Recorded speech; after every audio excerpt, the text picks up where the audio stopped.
Halo teman-teman, di sini aku akan jelasin tentang pemeriksaan kesehatan remaja, pemeriksaan sebelum menikah, dan pemeriksaan sebelum hamil. Apa sih itu? Kamu pasti tanya, apa itu pemeriksaan sebelum menikah, sebelum hamil? Kenapa kita remaja udah dikasih tahu sejak kini? Apa tidak terlalu dini? Oke, aku akan jelasin ya. Tentunya tidak terlalu dini, karena ketika kalian tahu sejak dini, kalian akan berupaya menjaga kesehatan kalian sejak dini. Contohnya saja, sebelum menikah, perlu dites HIV penyakit menular seksual. Kalian tahu bahwa HIV/AIDS itu penyakit yang tidak bisa sembuh dan menyebabkan kematian. Akhirnya, kalian akan menjaga diri dari perilaku beresiko, seperti memakai narkoba, melakukan hubungan seksual di luar nikah, berganti pasangan karena sudah tahu bahayanya sejak dini. Maka sebelum terlanjur pikir-pikir dulu ya. Sekedar informasi, pemerintah pusat sangat menyayangi kalian dengan memfasilitasi cek kesehatan gratis yang dilaksanakan oleh puskesmas untuk semua umur, termasuk remaja, dengan mendatangi sekolah-sekolah kalian, juga melalui posyandu remaja. Semangat ya ikut posyandu remaja! Oke, next, ayo kita lanjut slide berikutnya. Apa saja sih yang perlu diperiksa dan perlu disiapkan saat ini dan sebelum menikah nanti? Nah, apa sih tes pranikah itu? Screening pranikah adalah pemeriksaan kesehatan yang dilakukan oleh calon pengantin sebelum menikah menuju persiapan kehamilan yang sehat dan terencana, yang meliputi pemeriksaan genetik, penyakit menular, dan infeksi melalui darah. Kapan ya waktu melakukan tes pranikah? Waktu pelaksanaan tes pranikah yang disarankan adalah 3 bulan sebelum calon mempelai menikah.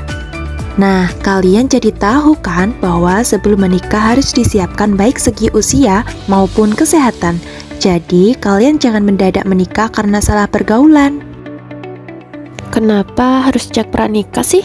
Emang keuntungannya apa? Nah, keuntungan cek pranikah yang pertama yaitu mencegah berbagai macam penyakit pada calon bayi, seperti penyakit thalassemia, diabetes mellitus, dan penyakit lainnya. Yang kedua, pemeriksaan pranikah dilakukan untuk mengenal riwayat kesehatan diri sendiri maupun pasangan, sehingga tidak ada penyesalan di kemudian hari, khususnya bagi riwayat keturunan yang dihasilkan. Yang ketiga, membuat calon mempelai semakin mantap, lebih terbuka, dan lebih yakin satu sama lain mengenai riwayat kesehatan keduanya. Nah, selanjutnya ada tahapan tes pranikah, yaitu yang pertama ada pemeriksaan fisik secara lengkap, yang mana status kesehatan dapat dilihat lewat tekanan darah. Yang kedua ada pemeriksaan penyakit hereditas, gangguan kelainan darah. Yang ketiga, ada pemeriksaan penyakit penular seperti hepatitis B, hepatitis C, dan HIV/AIDS. Yang keempat, ada pemeriksaan organ reproduksi. Dan yang kelima, ada pemeriksaan alergi. Nah, itu beberapa tes yang harus dijalani sebelum menikah ya. Jadi, jaga diri kalian sejak dini agar hasil pemeriksaannya kalian hasilnya baik. Nah, berikut kita beralih ke pemeriksaan status kesehatan remaja. Alur pemeriksaannya gimana sih? Yang pertama ada anamnesis, yaitu wawancara antara tenaga kesehatan dan klien untuk memperoleh informasi tentang keluhan, penyakit yang diderita, riwayat penyakit, dan faktor risiko pada remaja. Yang kedua ada pemeriksaan fisik, mendeteksi adanya gangguan kesehatan pada remaja, misalnya tanda-tanda anemia, gangguan pubertas, dan infeksi menular seksual. Yang ketiga ada pemeriksaan penunjang, yaitu seperti pemeriksaan kadar HB. Yang keempat ada pemeriksaan lainnya, seperti screening thalassemia dan gula darah. Dan yang kelima ada imunisasi, seperti imunisasi influenza, tifoid, hepatitis A, varicella, dan HPV. Nah, aku jelasin lebih dalam lagi ya, agar kalian tambah tahu dan lebih mengerti. Yang pertama ada anamnesis. Anamnesis adalah suatu kegiatan wawancara antar tenaga kesehatan dan klien untuk memperoleh informasi tentang keluhan, penyakit yang diderita, riwayat penyakit, dan faktor risiko pada remaja, atau singkatnya adalah apa saja yang akan ditanyakan kepada kalian. Anamnesis dibedakan menjadi dua, yaitu ada anamnesis umum dan anamnesis H. Yang pertama, anamnesis umum. Anamnesis umum meliputi ada keluhan utama, riwayat penyakit sekarang, riwayat dahulu, dan riwayat penyakit keluarga. Dan yang kedua, ada anamnesis H.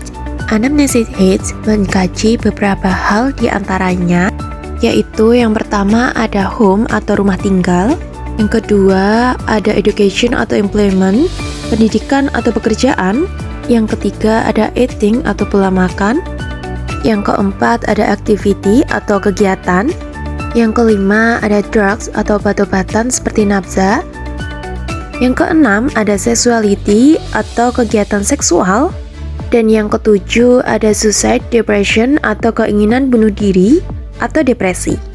Nah, selanjutnya ada deteksi dini masalah kesehatan jiwa. Kuesioner yang dikembangkan oleh WHO yaitu Strength Difficulties Questionnaire.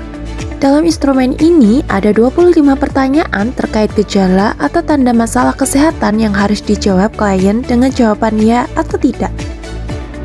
Nah, masih di anamnesis, kita bahas lebih dalam yuk teman-teman tentang anamnesis umum. Yang pertama ada keluhan utama, yaitu keluhan atau sesuatu yang dirasakan oleh pasien yang mendorong pasien mencari layanan kesehatan untuk tujuan memeriksakan diri, misalnya telat haid dari biasanya. Yang kedua ada riwayat penyakit sekarang, yaitu menjelaskan dari keluhan utama tadi. Selanjutnya menemukannya adanya gejala penyerta dan mendeskripsikannya seperti lokasi, durasi, frekuensi, tingkat keparahan, serta faktor yang memperburuk dan mengurangi keluhan. Dan yang terakhir ada kebiasaan atau lifestyle, seperti mengerokok, mengkonsumsi makanan berlemak, alkohol, dan nafza. Yang ketiga ada riwayat penyakit dahulu, yaitu keterangan dari semua penyakit yang pernah dialami, seperti riwayat penyakit yang diderita waktu kecil, sesudah dewasa, beserta waktu kejadiannya, alergi dan riwayat operasi. Ada riwayat pemeliharaan kesehatan, misalkan saja imunisasi screening test, riwayat trauma fisik seperti jatuh, kecelakaan lalu lintas, dan yang terakhir ada riwayat penyakit gondongan untuk laki-laki. Keempat, ada riwayat penyakit keluarga, yaitu riwayat mengenai ayah, ibu, saudara laki-laki, dan perempuan, dituliskan tentang umur dan keadaan kesehatan masing-masing bila masih hidup, dan untuk umur dan penyebabnya bila sudah meninggal. Hal-hal yang berhubungan dengan peranan keturunan atau kontak dari anggota keluarga, ada atau tidaknya penyakit spesifik dalam keluarga, misalnya saja seperti hipertensi, jantung koroner, dan diabetes, dan lain sebagainya. Nah, selanjutnya di anamnesis H. Yang pertama ada home atau rumah tempat tinggal, yang mana mulai tingkat kenyamanan, dukungan keluarga, perilaku berisiko seperti kekerasan, penggunaan alkohol atau obat terlarang, dan seksualitas. Yang kedua ada education atau employment, pendidikan atau pekerjaan, dimulai dari tingkat kenyamanan, dukungan masyarakat sekolah atau tempat kerja, perilaku berisiko seperti kekerasan, penggunaan alkohol atau obat terlarang, dan seksualitas, dan adanya perilaku intimidasi fisik maupun psikis dan teman atau bullying.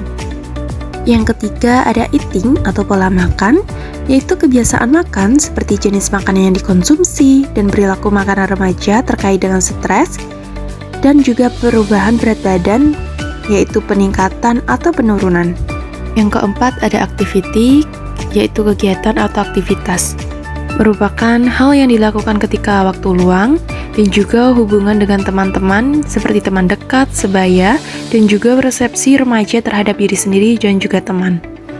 Yang kelima ada drugs atau obat-obatan seperti misalnya nafza, yaitu adanya lingkungan sekitar remaja yang mengonsumsi nafza, perilaku konsumsi nafza pada remaja, dan juga perilaku konsumsi obat pelangsing pada remaja.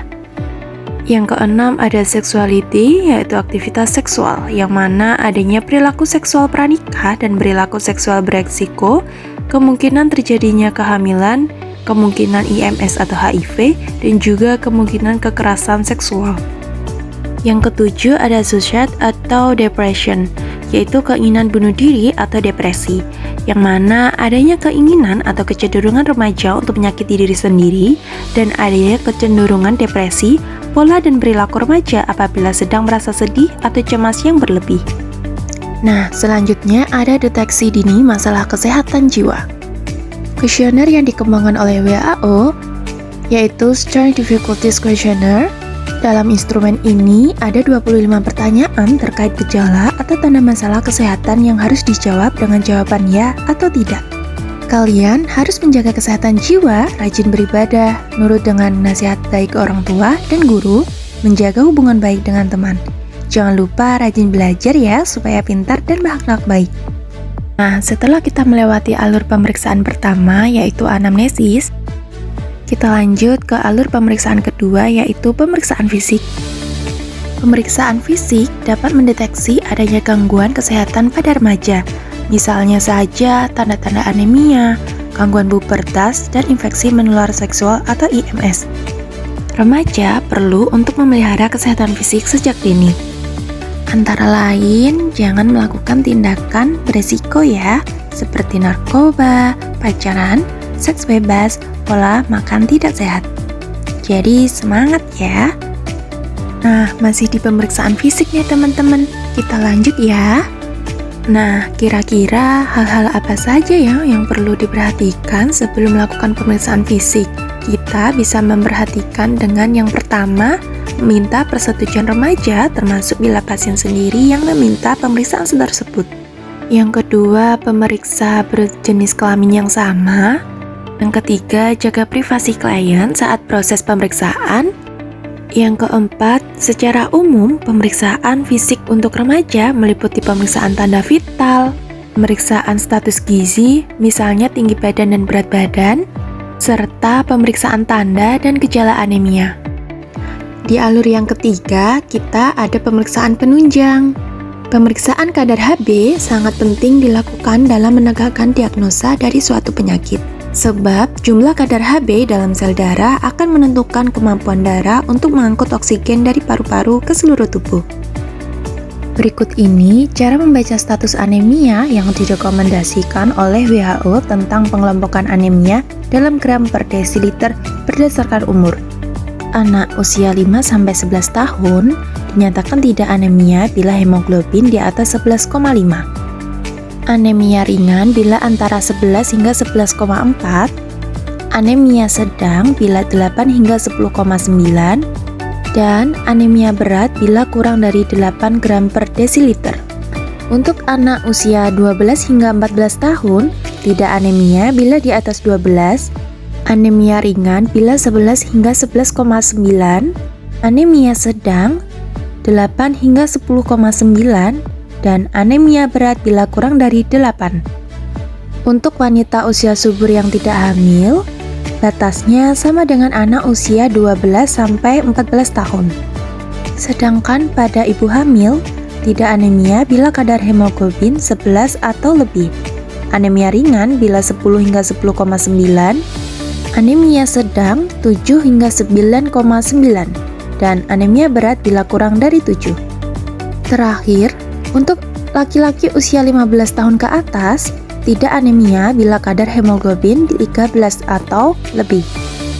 Anemia ringan bila 11 hingga 12,9 dan anemia sedang 8 hingga 10,9 serta anemia berat bila kurang dari 8 gram per desiliter. Nah, itulah cara membaca status anemia sesuai rekomendasi WHO. Masih di pemeriksaan penunjang, yaitu pemberian suplementasi gizi tablet tambah darah pada remaja usia 12-18 tahun di sekolah menengah SMP, SMA, atau sederajat dengan frekuensi 1 tablet seminggu 1 kali sepanjang tahun. Untuk alur yang keempat, ada pemeriksaan lainnya. Pemeriksaan lain yang dapat dilakukan pada remaja antara lain yaitu pemeriksaan darah lengkap untuk screening talasemi. Yang mana pemeriksaan darah lengkap untuk screening talasemi ini terutama pada daerah dengan prevalensi talasemi tinggi. Dan selanjutnya ada pemeriksaan gula darah. Pemeriksaan gula darah sendiri merupakan bagian dari standar pelayanan minimal atau SPM yang diberikan pada usia 15-59 tahun. Nah, untuk alur pemeriksaan yang kelima ada imunisasi. Imunisasi yang dapat diberikan pada remaja antara lain ada influenza, tifoid, hepatitis A, varicella, dan juga HPV. Nah, kurang lebihnya begitu ya. Kalau kalian kurang jelas, bisa bertanya kepada orang tua, tenaga kesehatan, atau guru. Terima kasih, semoga bermanfaat dan tetap jaga kesehatan ya.